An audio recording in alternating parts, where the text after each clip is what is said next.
Então, entrando ele no barco, seus discípulos o seguiram.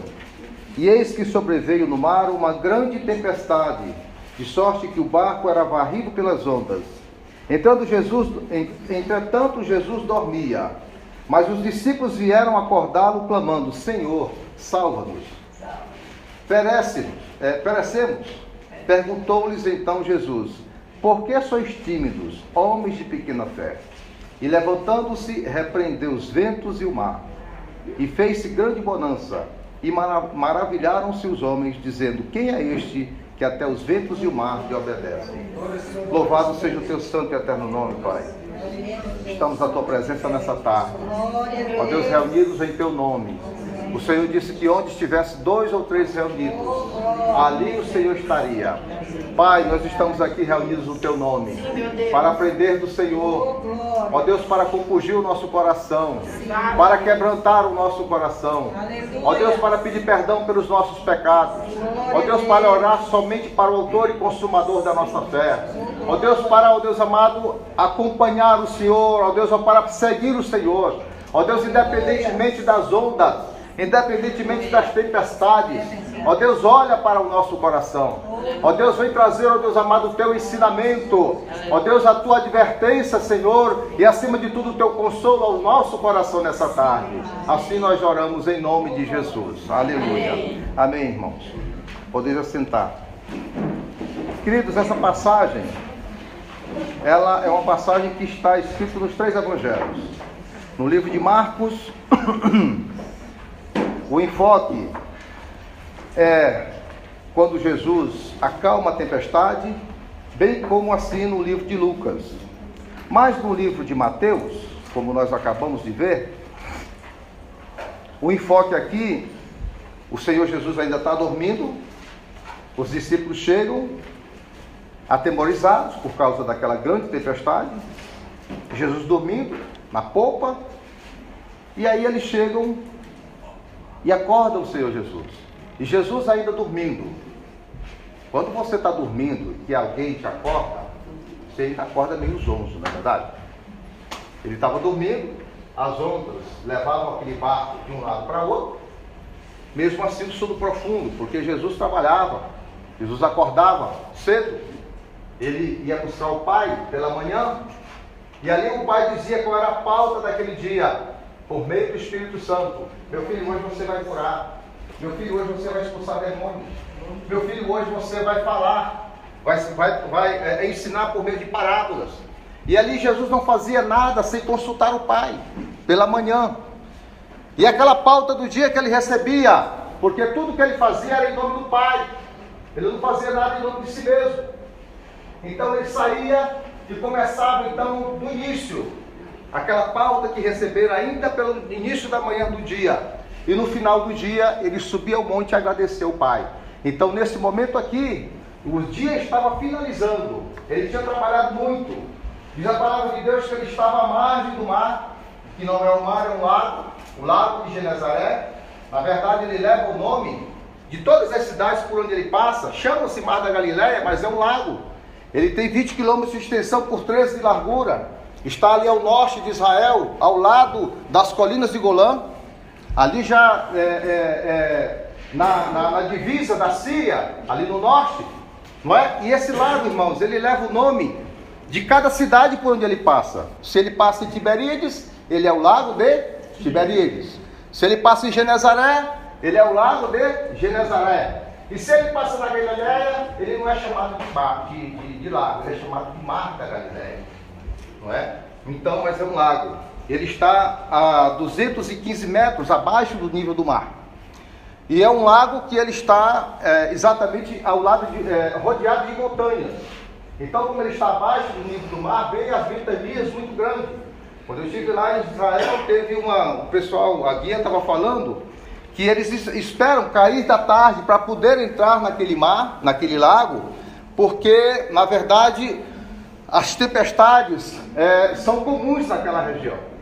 E diziam então para nós que de repente teve um pessoal que visitou aquela região e o mar, e houve uma grande tempestade, e afinal de contas foram livres pela polícia e pelo pessoal da marinha. mas é comum ter grandes tempestades ali. Então Jesus estava nesse dia, no final do dia, à beira daquele lago, ele estava pregando a palavra e as multidões começaram a cercá-lo. As multidões começaram a cercá-lo. De repente não havia mais espaço para ele estar naquela praia. Aí ele entra no barco e fica ensinando as pessoas daquele barco. E a tarde está caindo, a tarde está caindo, a tarde está caindo, e a multidão está aumentando. E Jesus chega para as pessoas e diz assim: olha, aqui acabou o dia para mim, vamos passar para o outro lado. E nessa passagem para o outro lado, acontece essa grande tempestade, mas o Senhor está exausto. Exausto porque trabalhou o dia todo. E o que ele faz? Vai dormir. Ele não estava preocupado se aquele lago era um lago de grande tempestade, era um lago que tinha grandes ventanias. Ele foi dormir. Foi recuperar suas energias. E ali ele disse: olha, vocês já estão comigo há 3 anos e meio. Vocês já aprenderam de mim a palavra que eu estou ensinando para vocês há 3 anos e meio. Se acontecer algum problema, vocês estão em condições de resolver. 3 anos e meio ouvindo a palavra de Deus. 3 anos e meio ouvindo o que o Senhor ensinava. 3 anos e meio expulsando demônios. 3 anos e meio curando enfermos. Então o Senhor já disse: vocês mesmos estão em capacidade de resolver os problemas. Foi a mesma questão quando ele estava, aquela multidão de 5.000 pessoas chegou, e aí ele disse assim: olha, eu não vou despedir essas pessoas com fome, deles de comer. Mas Senhor, são 5.000 pessoas, onde é que a gente vai encontrar aqui um comércio para comprar pão, alguma coisa para eles? O Senhor já tinha mostrado para eles como é que ele resolvia essas questões. Então o Senhor estava dizendo para eles: vocês já estão habilitados. Aleluia. Mas faltava fé. Aleluia. Eles tinham o quê? A teoria, mas não tinham fé para colocar em prática. Então ali, quando Jesus estava no meio daquela multidão, naquela situação acontecendo, aquela grande tempestade, não é verdade? Aí os discípulos, ao invés de tomarem posição, ousadia, intrepidez, com aquilo que eles tinham aprendido de Jesus, eles se acovardam. Eles se acovardam. E vão incomodar o mestre que está cansado, que trabalhou o dia todo, que está descansando, e vai lá acordar Jesus. Mestre, você não tem piedade da nós? Olha, nós estamos perecendo. Nós vamos morrer, esse barco vai afundar. Aí Jesus, ainda com sono, diz assim, porque quem está dormindo de madrugada, já a noite alta, está com sono. Quando você acorda que alguém está dormindo, que alguém te acorda, até você tomar consciência, demora um pouco, não é verdade? Você fica meio zonzo e tal, e ainda naquela condição de dormindo, acordado dormindo, ele lança uma repreensão para os discípulos.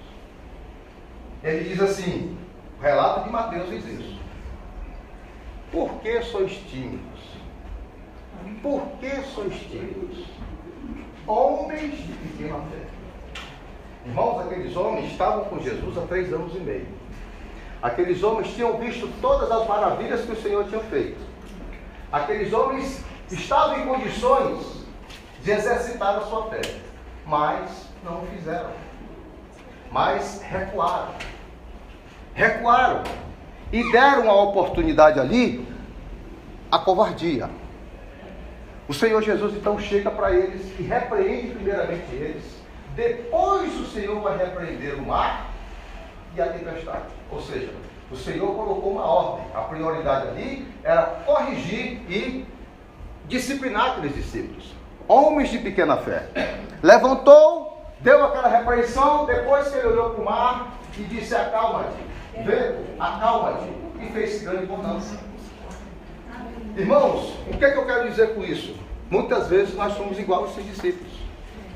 Nós já estamos também andando com Jesus, há quantos anos? Nós já temos a experiência teórica de ouvir palavra, quantos anos? Nós já estamos como que calejados de ouvir palavra, não é? Saindo, entrando, nós estamos ali como que aquele aluno que está na faculdade ou que está no colegial, e ele está ali, está passando, está aprendendo e tudo mais, ele de repente chega na graduação, vai para a faculdade, mas se ele não colocar em prática aquilo que ele aprendeu no colégio, tudo aquilo cai em esquecimento. Bem assim aquilo que você aprendeu na graduação e pós-graduação e mestrado, doutorado. A gente aprende para uma finalidade. Para quê? Para colocar em prática. A palavra de Deus também não é diferente. Se nós não colocarmos em prática a palavra de Deus, nós vamos colocar, ela vai ficar somente na nossa mente. Vai ser como aquela palavra que o Senhor disse sobre o semeador. O semeador saiu a semear e a semente caiu à beira do caminho, porque veio as aves dos céus e comeram. De repente veio outra, a semente cai no meio dos espinhos. Os cuidados desse mundo não deixaram que aquela palavra frutificasse. Uma outra caiu sobre a rocha. E aquela rocha, por não ter, ela nasceu, mas por não ter raiz, ela murchou. Mas ao fim e ao cabo, caiu uma sobre a boa terra. Germinou e deu fruto a 30, 60 e a 100 por um. Quem somos nós? Nós somos, que tipo de semente nós somos? Que tipo de discípulos nós somos? Como é que nós temos agido ou reagido a essa palavra de Deus? Nós temos sido esses discípulos covardes, essas pessoas que muitas vezes terceirizam suas responsabilidades, que muitas vezes ouvem a palavra de Deus, têm conhecimento da palavra de Deus, mas quando vem o primeiro problema, você liga para o irmão, pede oração. Não é pecado pedir oração. Não é pecado você pedir alguém para te ajudar. Mas a iniciativa primeira precisa ser nossa. A iniciativa primeira, nós precisamos ter intimidade com o nosso Deus. Intimidade com o nosso Pai. Aquilo tem que ser uma coisa minha e Deus. Porque olha só, irmãos, no dia que nós subirmos, no dia que Deus nos tirar desta terra e nós formos nos apresentar diante de Deus, quem é que vai prestar contas? Sou eu ou é o meu líder? Na hora que nós chegarmos ali e formos prestar contas, eu não vou terceirizar a minha responsabilidade. Eu não vou dizer, olha, foi o meu líder. E colocar desculpa. Naquele dia sou eu e Deus, irmão. Todos nós compareceremos perante o tribunal de Cristo. E ali nós vamos dar conta do que nós fizemos. Não tem como eu terceirizar ali. Diante de Deus eu dizer, foi o irmão lá de trás, pastor Jesus. Ele que não me ajudou. Não vai ter como, querido. Ali é tete a tete. Sou eu e Deus, Deus e eu. Então o Senhor está falando para esses discípulos. Por que sois tímidos, homens de pequena fé?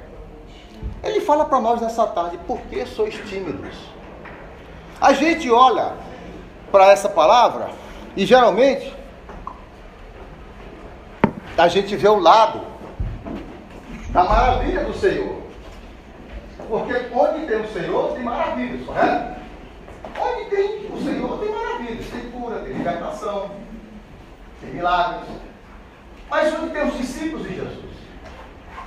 Como é que esses discípulos, nesse momento, no momento de um desafio, se apresentam? Covardemente. Entrega os pontos. E corre e vai lá incomodar Jesus e vai pedir socorro. Está errado? Jesus falou. Você está certo ou errado? Homens de pequena fé, por que sois tímidos? Vocês têm condições de resolver esse problema? Irmãos, nós também diante de Deus, o que nós já temos aprendido de Deus? O que Deus já tem nos ensinado? Quantas experiências nós temos do Senhor? Quantos anos nós temos caminhado com Deus? E de repente se aparecem os problemas, você pula de costa. Você terceiriza a responsabilidade. Você delega a competência. O Senhor está colocando no teu coração poder e competência para você agir, irmão. Aonde você está, como você está, a palavra diz assim, andemos de acordo com aquilo que já alcançamos. Amém? Amém. Andemos de acordo com aquilo que já alcançamos. Amém. Quando Paulo vai falar, ele fala assim, olha, uma coisa eu faço. Eu esqueço as coisas que para trás ficaram e vou para frente. Esqueço as coisas que para trás ficaram e avanço para as que diante de mim estão. Esqueço as coisas que para trás ficaram e avanço para as que diante de mim estão. Não que eu tenha o quê? Alcançado a perfeição. Aí ele diz assim: nós ainda não alcançamos a perfeição porque ainda estamos sendo transformados dia a dia. No final ele conclui: mas andemos cada um com aquilo que já alcançamos. Meu irmão, o que você já alcançou de Jesus? Vamos lá, uma prova hoje aqui. O que nós já alcançamos de Jesus? Além da salvação, cada um de nós tem pelo menos um talento. Qual que é o primeiro dom que nós recebemos? A fé. Porque sem fé é impossível agradar a Deus, e sem fé nós não criamos em Jesus. Então, para ser crente em Jesus, precisa ter fé. Mas muito bem, precisamos ter fé. A partir do momento que você recebeu fé, você recebeu encargos, você recebeu talentos, você recebeu... cada um de nós tem um chamado, irmãos. Porque nós não somos chamados por Deus para ficar só recebendo. Imagine, lá na Judéia, vocês conhecem a história do Mar Morto. O Mar Morto, ele é alimentado pelo Rio Jordão, que é um rio riquíssimo. Mas toda a água que cai no Mar Morto está assinada. Porque o Mar Morto não tem vida. Ele só recebe e ele não transmite mais para ninguém. Então chegou nele, ele encheu e fez aquela coisa toda. E é uma água morta que não serve para nada, fedida. Quando você só recebe e não passa para nada, você termina morrendo espiritualmente, sabia? Termina morrendo. Você não tem nada para fazer. Você só recebe. Recebe, Deus deixa dar, dá talento, dá dom, dá isso, dá aquilo, tal. Fica cheio de conhecimento. E o conhecimento é letra, e a letra mata, mas o Espírito vivifica. Então você deve pedir, irmãos, a revelação do Espírito Santo para nós. Quando você está diante de Deus, Jesus, olha só, preste bem atenção. Jesus, ele não perdia tempo com quem não queria nada. É verdade. Jesus, ele não perdia tempo. Você, quando está lendo os evangelhos, Jesus fala assim, que estava ensinando por parábolas. Aí perguntaram para ele: por que tu ensina por parábolas? Jesus, irmãos, ele esperou 30 anos para começar o ministério dele. Você sabe por que ele esperou 30 anos? Depois que ele No esclareceu. judaísmo, o sacerdote só começava a trabalhar com 30 anos. Era regra, era lei. Jesus até lá, ele foi fazendo o quê? Trabalhando com o Pai. Dando conta dos afazeres domésticos do dia a dia. A pastora falou, tem gente que não trabalha. Que vive de pensão do Pai. É um grande mar morto. Está recebendo e não passa nada. Jesus esperou 30 anos. Quando ele começou o ministério dele, ele falou, opa, só tenho 3 anos e meio. Depois o Pai vai querer que eu pague o preço pela humanidade. Então eu não vou perder tempo. Aí ele ensinava por parábolas. Por quê? Ele dizia para quem ouve, não entenda, enxergando, não veja. E se arrependa dos seus pecados e sejam convertidos. Ou seja, os segredos e o mistério de Deus, ele sabia quem ia valorizar a palavra dele e quem não ia valorizar. E ele diz assim, não lanceis pérolas para os porcos. Não lanceis pérolas para os porcos, porque eles vão pisar nessas pérolas e voltando vão dilacerá-los. Quem não quer nada com a palavra de Deus, quem só ouve a palavra de Deus para discutir, como faziam os fariseus e os saduceus, Jesus, saía fora. Pessoas que não queriam nada com Deus. Ele já sabia, né? Você quer alguma coisa com Deus? Vamos lá. Por que você está aqui hoje?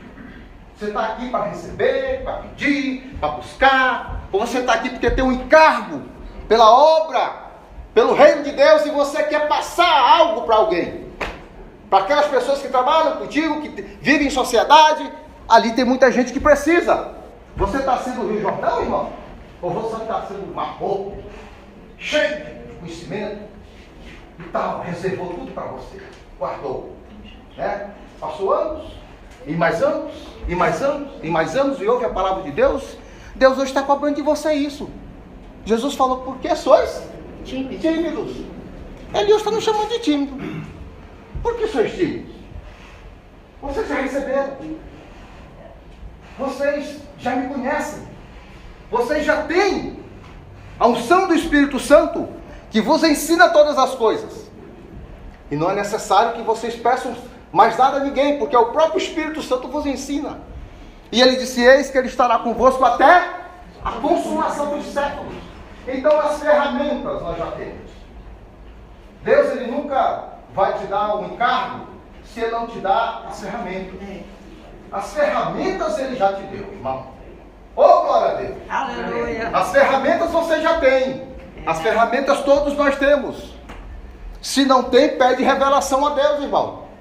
Meu Deus, qual é a minha meta nesse mundo? Qual é o meu projeto de vida? O que é que o Senhor tem para mim nessa vida? É só acordar, comer, dormir de novo, acordar no outro dia? Todos nós temos um destino, temos uma meta, temos um chamado. Nós não somos cristãos, irmãos, para passar tempo. Jesus não veio aqui para passar tempo, veio? Não. Foi 3 anos e meio para fazer a vontade de Deus. E não perdeu tempo. Não perdeu tempo. Ele ia para Jerusalém. Quando ele chegava no meio do caminho, ele dizia, olha, eu vou para Jerusalém. Os discípulos dele, mas lá eu vou ser afrontado. Eu vou ser afrontado pelos membros do Sinédrio. Eu vou ser afrontado pelo judaísmo, pelos sacerdotes, pelos principais. Ele sempre deixou claro para os seus discípulos isso. Os discípulos que ficavam entristecidos, mas todos eles já estavam advertidos que o Senhor ia partir. Eu vou para Jerusalém, mas eu serei contestado e ali eu serei sacrificado. Ah, Néstor, não te faça esse mal. Arreda de mim, Satanás. Porque tu não cogita das coisas do Pai. Era o discípulo dele mais chegado. Jesus veio Satanás na cara do homem. Então, o Senhor, ele não perde tempo. E nós aqui não estamos para perder tempo. Por que nós não estamos aqui para fazer amizade social com o outro? Estamos? A igreja é o corpo de Cristo, irmão. A igreja é o lugar onde você vem desenvolver a sua salvação. Diz a palavra de Deus lá em Filipenses capítulo 2. Irmãos, desenvolvei a vossa salvação com temor e tremor. Você recebeu algo de Deus. Você precisa desenvolver. Você precisa exercitar. Quando você não exercita, irmãos, o que que tem um músculo? Quando você não exercita, ele atrofia. Ele morre. Ele perde a função. Assim é espiritualmente também.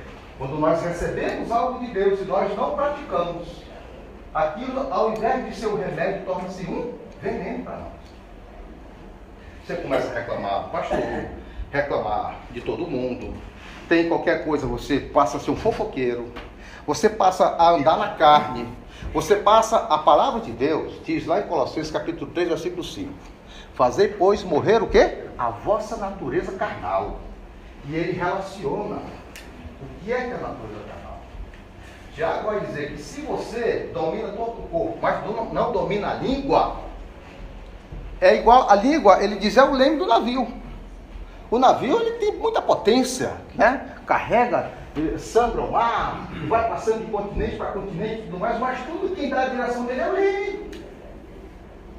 Se de repente o leme vai para o norte e o destino é o sul, acabou para você. Deus tinha uma direção para você.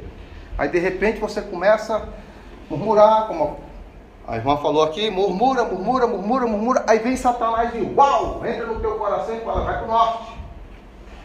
Morreu. Toda aquele container, toda aquela mercadoria que ia naquele navio para um destino certo, que era que Deus tinha avisado para o sul, vai para o norte.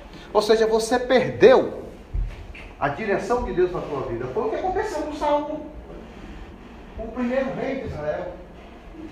Deus deu tudo para aquele homem, não é? E o que aconteceu? Ele meteu os pés pelas mãos, perdeu a missão que Deus deu para ele, Deus transferiu para Davi. Então nós estamos na terra, irmãos, nós temos uma missão. Nós estamos aqui, nós somos discípulos. O discípulo é alguém que aprende com o seu mestre. O discípulo é alguém que aprende com o seu mestre. E ele disse, vocês me falam que sou mestre, é verdade. Então, o discípulo é alguém que aprende com o seu mestre. Mas ele aprende para quê? Para reter conhecimento? Ele aprende para praticar, irmão. Ele aprende para levar aquilo adiante. Elias fez uma coisa muito interessante com Eliseu. Eliseu ansiava para ter o mesmo dom de Elias. E Elias fez um teste com ele. Falei, olha rapaz, se você ver, na hora que eu subir, se você pegar a minha capa, você vai receber. Ele ficou com ele colado. Para onde ele ia, ele estava ali, seguia. Ele saía para um lado, fica aqui, não, vou com você. Fica aqui, não, vou com você. Era uma pessoa que pagou um preço. Que preço você tem pago na obra de Deus? Que preço você tem pago? Vem. Fácil. É muito fácil ouvir palavra. É muito fácil andar com Jesus na multidão, vendo o que Jesus está fazendo, curando enfermo, multiplicando os pães e expulsando demônio. Aí você está ali, olha, meu mestre é bom, meu mestre é maravilhoso. Aí você fica fazendo propaganda, na hora que é com você, você arreda para trás. Você não tem ousadia. E por que não tem ousadia? É interessante a gente ver algumas pessoas na Bíblia que tomaram esse tipo de atitude. Jesus, ele sempre quando ele estava em Jerusalém, eu hoje fui ver, Betânia ficava 2,5 km de Jerusalém. Ele não dormia em Jerusalém, ele ia para Betânia na casa de Marta, Maria e Lázaro. 15 estádios, 160 metros, dá 2,4 quilômetros de Jerusalém para Betânia. Ele ia para lá. E aí ele chega lá, em Betânia, a Marta fica toda preocupada. Aí o mestre está chegando aí, vamos fazer as coisas. Aí corre do lado, vamos fazer água no fogo para fazer um café, e está ali uma tapioca daqui do lado e tal, e está fazendo aqui e tal, aquela coisa toda, e está arrumando as coisas, e olhando para Jesus, e Maria ali parada, aos pés de Jesus, só ouvindo. E a Marta está aqui para lá, correndo para cá, para lá, aí olha para cá, mas essa mulher ainda está parada. Ei, Jesus, manda ela me ajudar. Aí Jesus chega assim para ela e fala, olha Marta, tu te inquietas com muitas coisas, tu está preocupada com muitas coisas, mas uma só te basta. Maria escolheu a boa parte, e esta não te será tirada.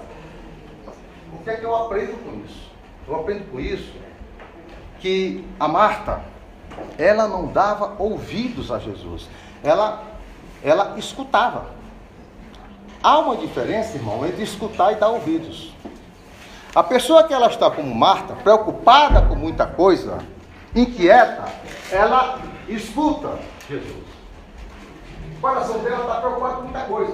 É o trabalho, são as contas para pagar, é problema de saúde, é aquilo. Então ela não ouve.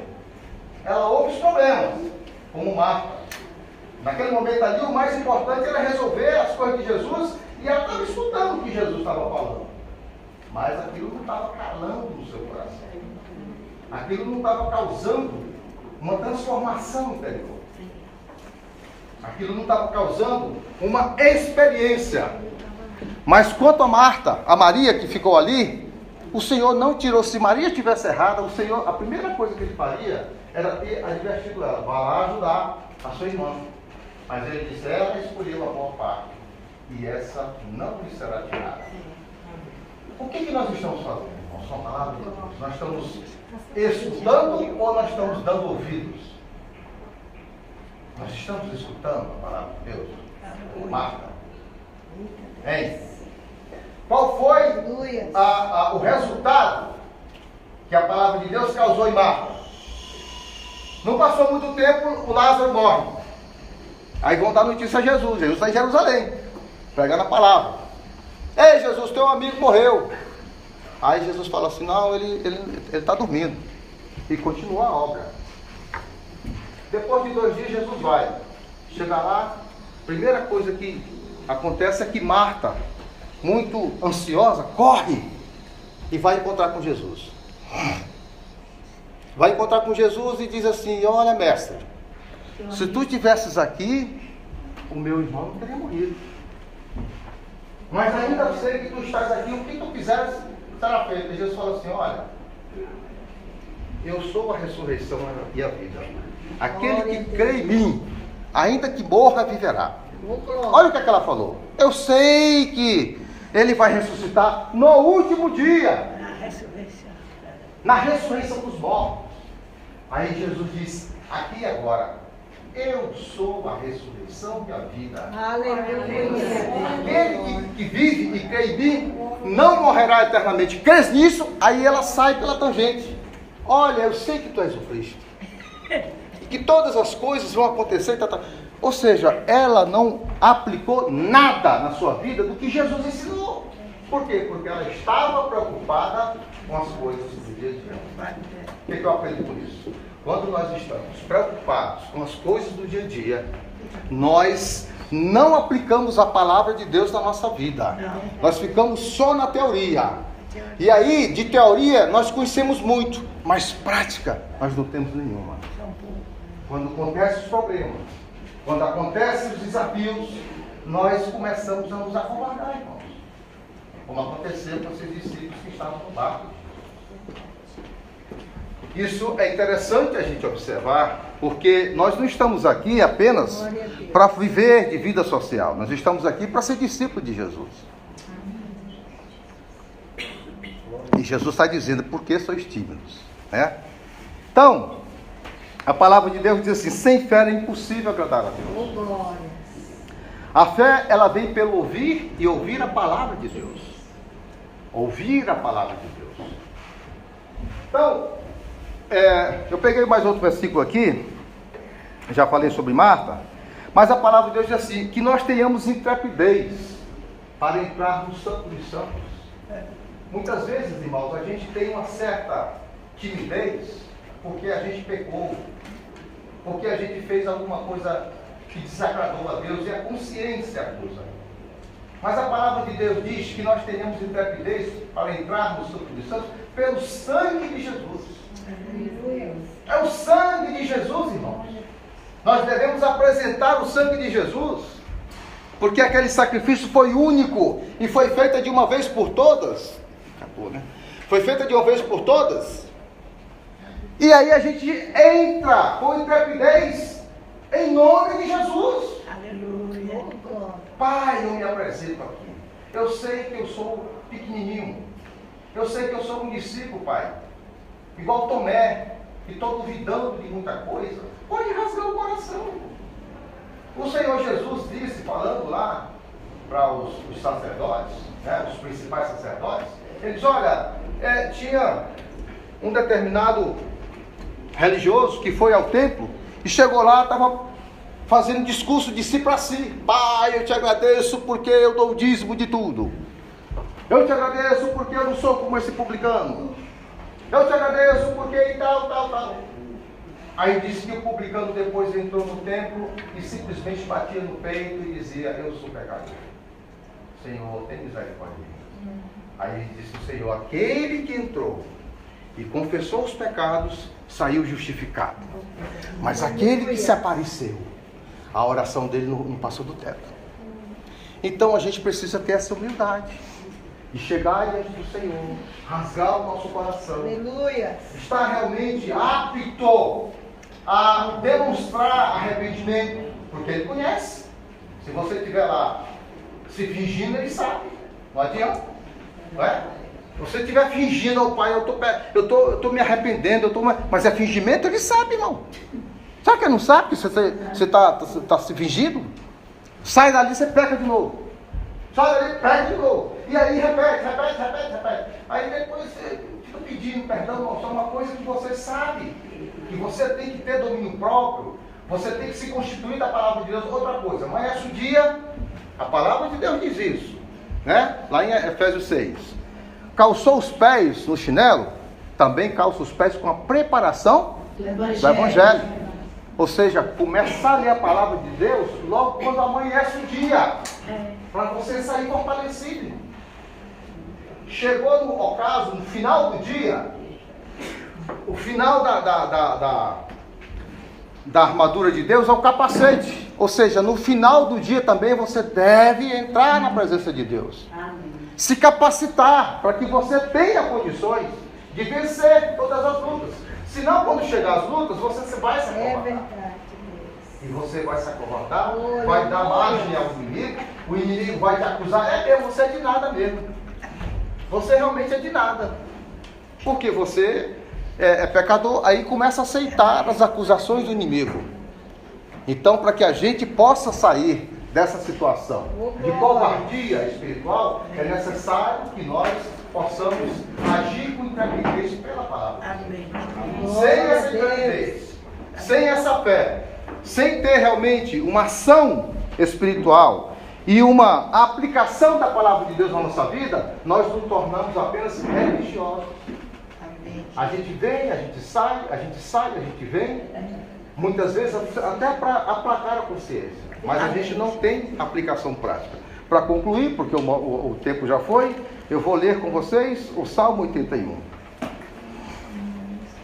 Salmo 81, versículo 8 até o versículo 15.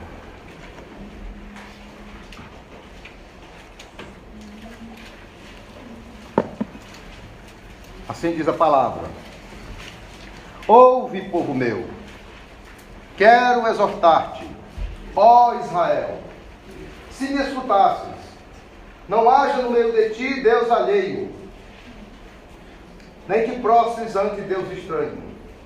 Eu sou o Senhor teu Deus, que te tirei da terra do Egito. Abre bem a boca, e te encherei. Mas o meu povo não me quis escutar a voz. Israel não me atendeu. Assim deixei-o andar na teimosia do seu coração. Siga os seus próprios conselhos. Ah, se meu povo me escutasse, se Israel andasse nos meus caminhos, eu de pronto lhe abateria o inimigo e deitaria mão contra os seus adversários. Os que aborrecem ao Senhor se lhe submeteriam, e isto duraria para sempre. Eu o sustentaria com trigo mais fino e o saciaria com mel que escorre da rocha. Louvado seja o nome do Senhor. Passa a palavra para o pastor. Glória a Deus.